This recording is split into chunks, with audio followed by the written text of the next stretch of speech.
nggak mau bekerja sama sebagai sebuah anggota tim gitu kan.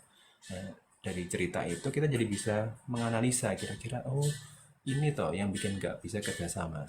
Jadi kalau kita tahu sudahan dari sudut pandang dia, maka kita harus paham dulu nih, untuk menyatukan sebuah atau dua buah pendapat yang berbeda itu kan sangat perlu effort yang luar biasa. Sehingga setelah kita tahu itu ada permasalahan yang bersifat perbedaan pendapat atau perspektif, maka kita perlu untuk mengangkatnya dalam pembahasan bersama dengan teman-teman yang lainnya, tapi tentu dengan apa ya, seizin dari orang tersebut. Jangan-jangan permasalahan itu bersifat personal sehingga dia tidak mau diceritakan kepada orang lain, tapi jika memang itu permasalahan yang bersifat kepentingan bersama, maka akan lebih baik kalau diketahui oleh seluruh anggota organisasi.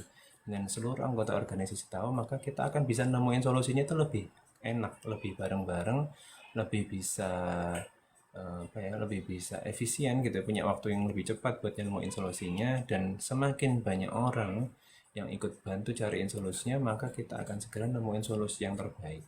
Jadi itu akan bisa ngebantu kita untuk bisa tahu kira-kira solusi apa yang bisa kita lakukan untuk memastikan orang tersebut yang beda pendapat sama kita mau kerjasama sama kita. Kayak gitu Mbak Siva Natasha.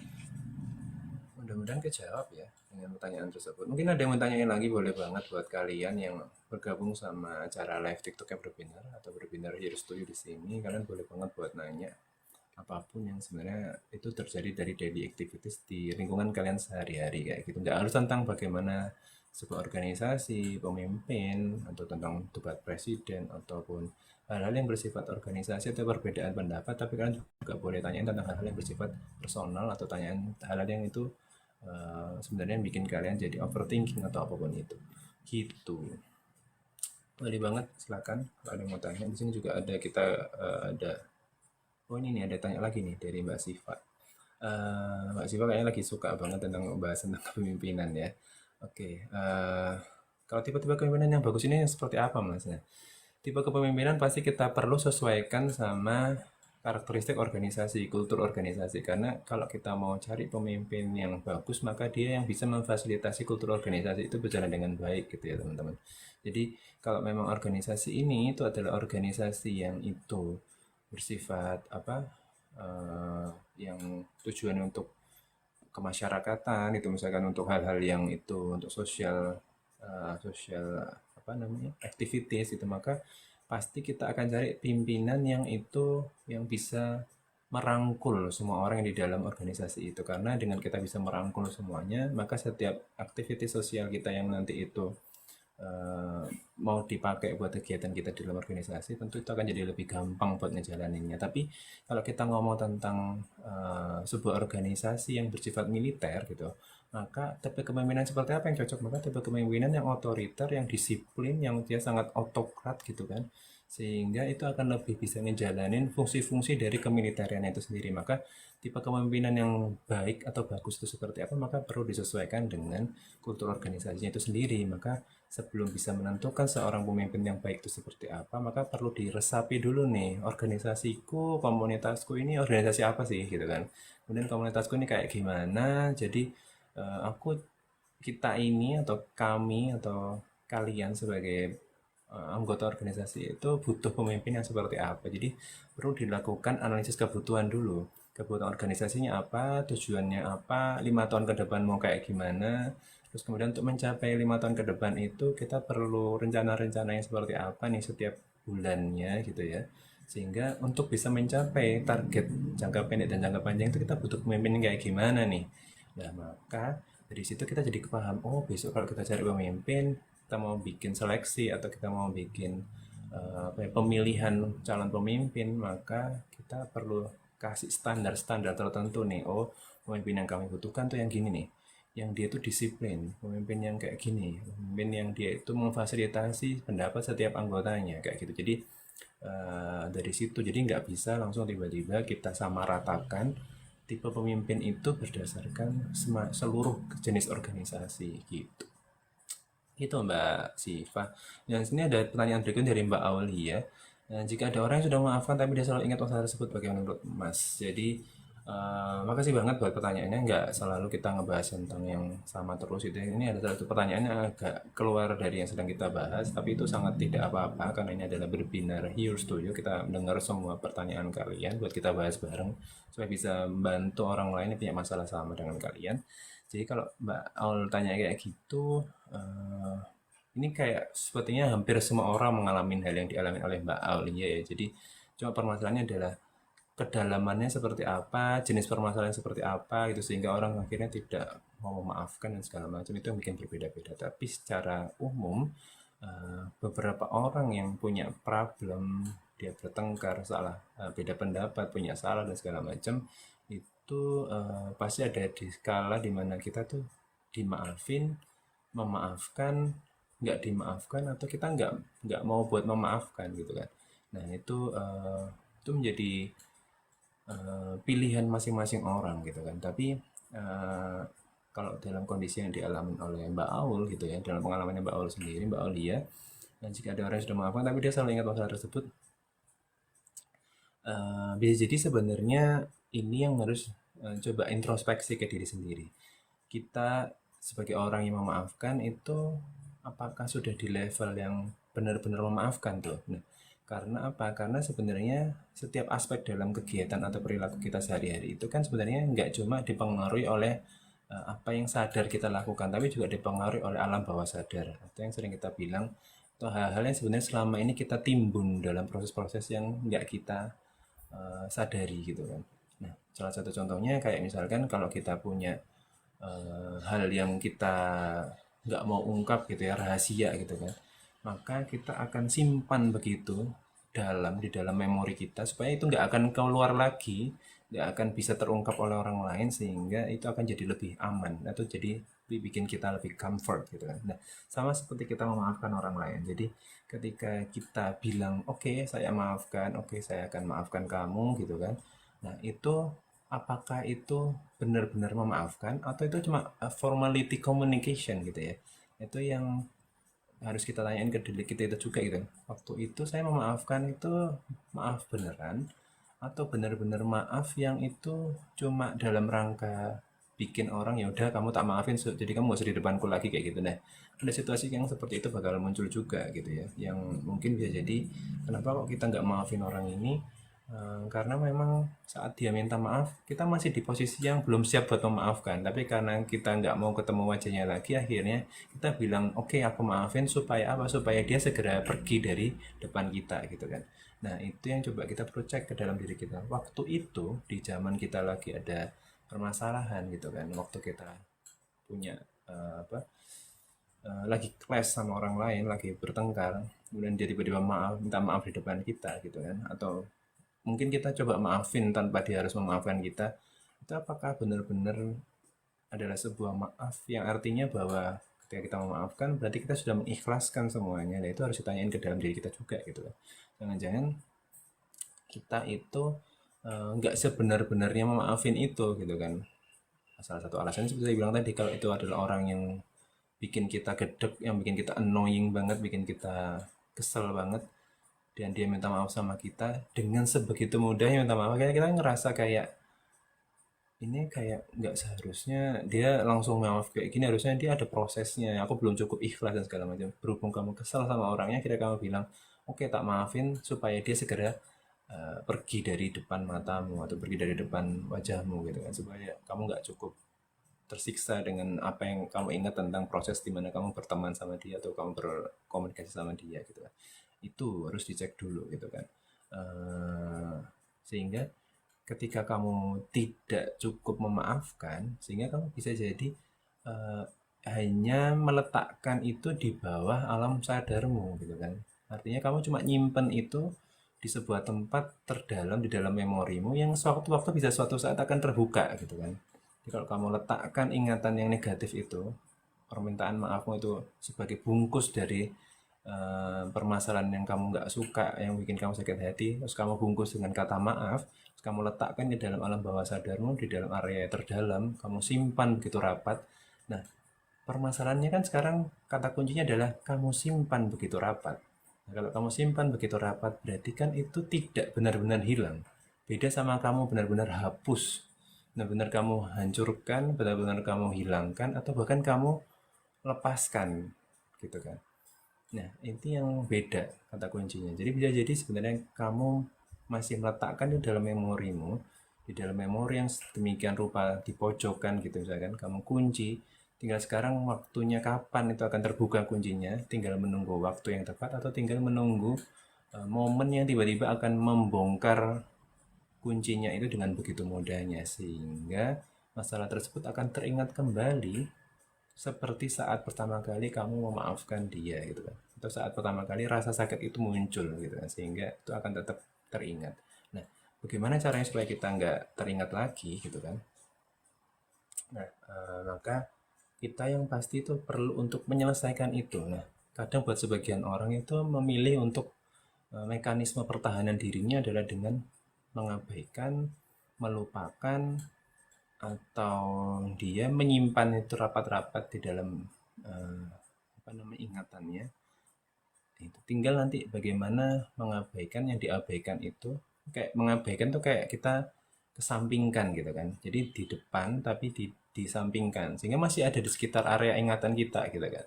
Tapi kalau dihilangkan atau mungkin bukan dihilangkan, mungkin kayak disimpan gitu kan di dalam, dilupakan gitu. Dilupakan itu sebenarnya kan dibuat, diletakkan di area ingatan yang itu membuat kita nggak akan ingat lagi gitu kan. Tapi sebenarnya itu tidak benar-benar hilang gitu kan. Nah, tinggal bagaimana itu akan keluar lagi, saya bilang tadi seperti itu. Nah, lalu supaya nggak seperti itu gimana? Maka kita perlu selesaikan gitu kan. Bukan dilupakan, bukan diabaikan, tapi diselesaikan. Diselesaikan itu berarti gimana?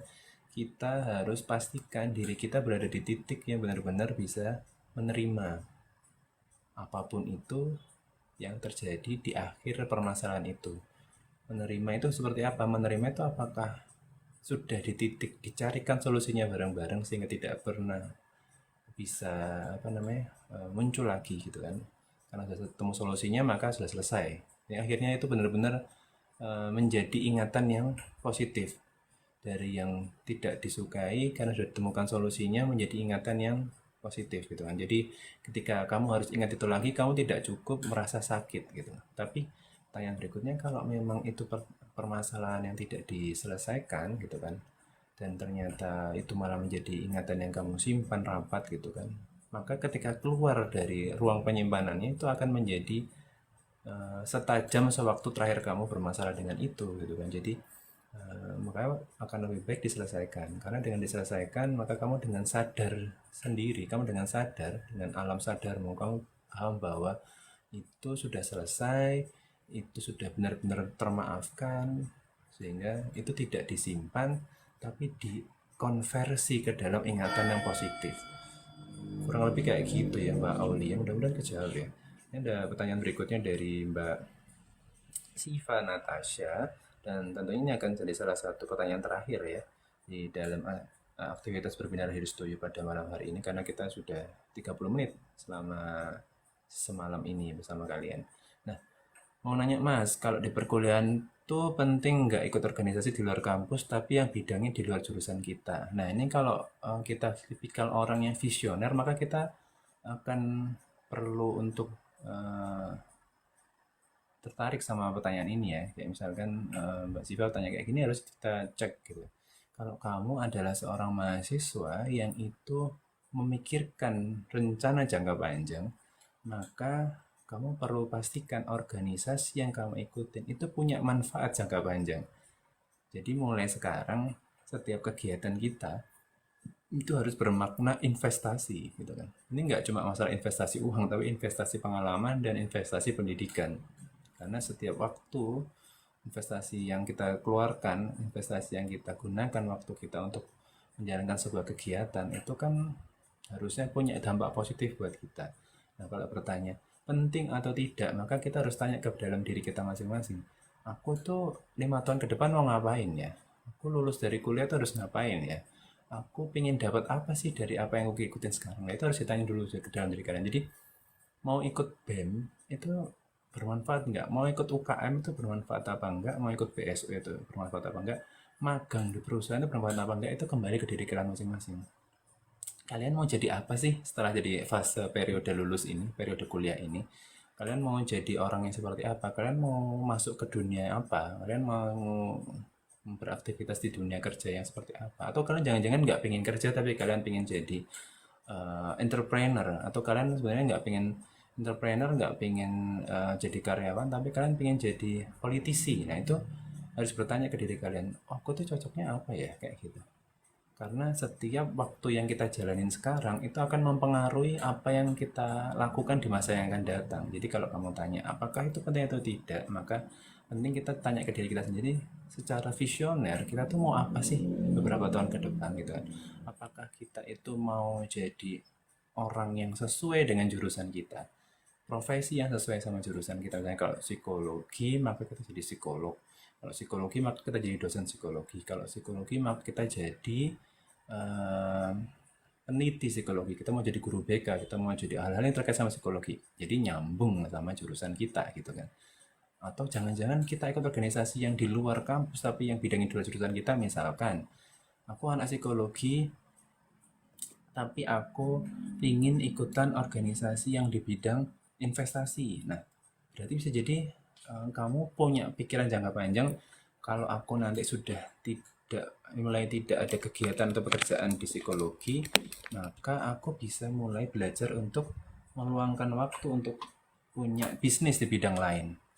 Nah, itu akhirnya kita berpikir penting. Kenapa? Karena bisa jadi pekerjaan yang sesuai sama jurusan kita itu adalah bukan pekerjaan utama yang akan menghidupi kita. Gitu. Maka dari situ kita belajar, oh jangan-jangan dari situ aku bisa berpikir mulai dari sekarang apa yang terbaik buat saya ke depannya dari apa yang saya pilih sekarang. Mau itu sesuai sama jurusan kita atau tidak. Kalau itu membawa manfaat buat planning saya di masa yang akan datang, maka itu saya ambil aja nggak masalah. Jadi sesuatu yang penting.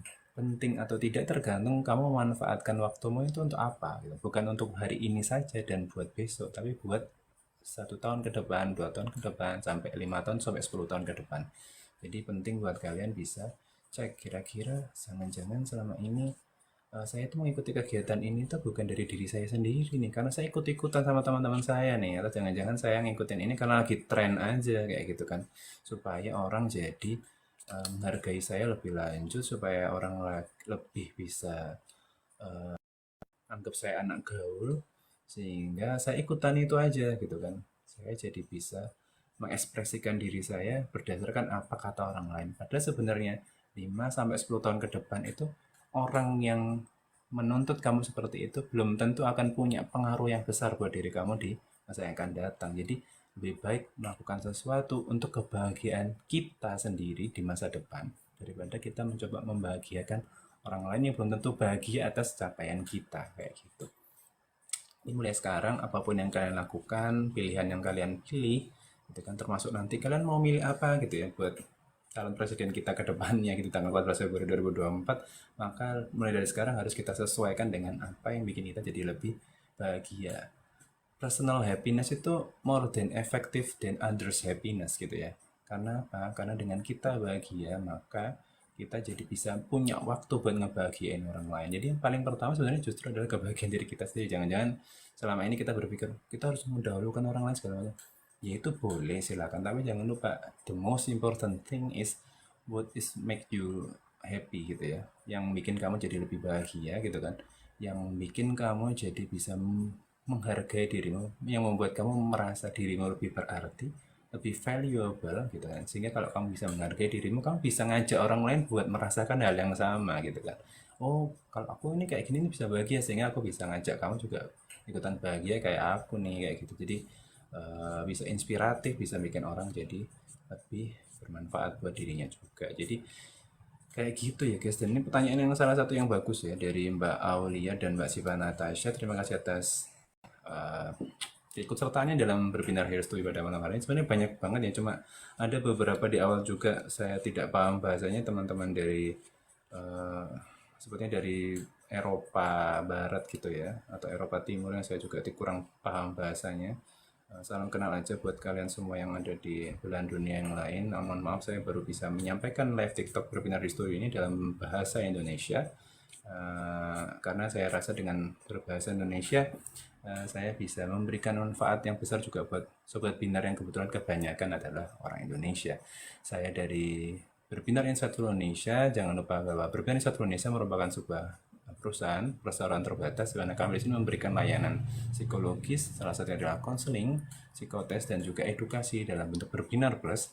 Apa itu dan bagaimana cara mendapatkannya dan bagaimana cara kita bisa registrasi bisa menjadi salah satu customer yang Berbinar, bisa kalian cek langsung di bio-nya TikToknya Berbinar, join langsung di sana, cek langsung. Kalau nggak paham bisa chat ke DM ke admin dari TikTok maupun Instagram Berbinar, tanya aja karena kami sangat terbuka dengan kalian.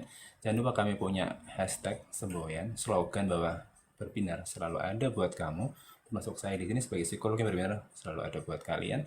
Jadi artinya tidak usah khawatir dengan financial status yang kalian miliki karena kami selalu akan memberikan yang terbaik buat kalian. Kalian bisa kalian komunikasikan gitu kan, kira-kira secara finansial kan gimana, tapi kalian ingin dapat konseling sama psikolog, tanyain aja langsung ke Berbinar.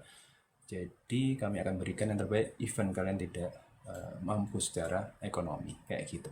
Selamat malam, selamat beraktivitas, selamat berlibur, selamat merayakan ibadah Natal yang besok mulai berjalan.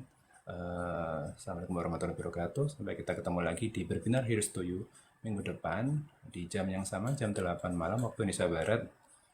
Karena Berbinar selalu ada buat kamu. See you.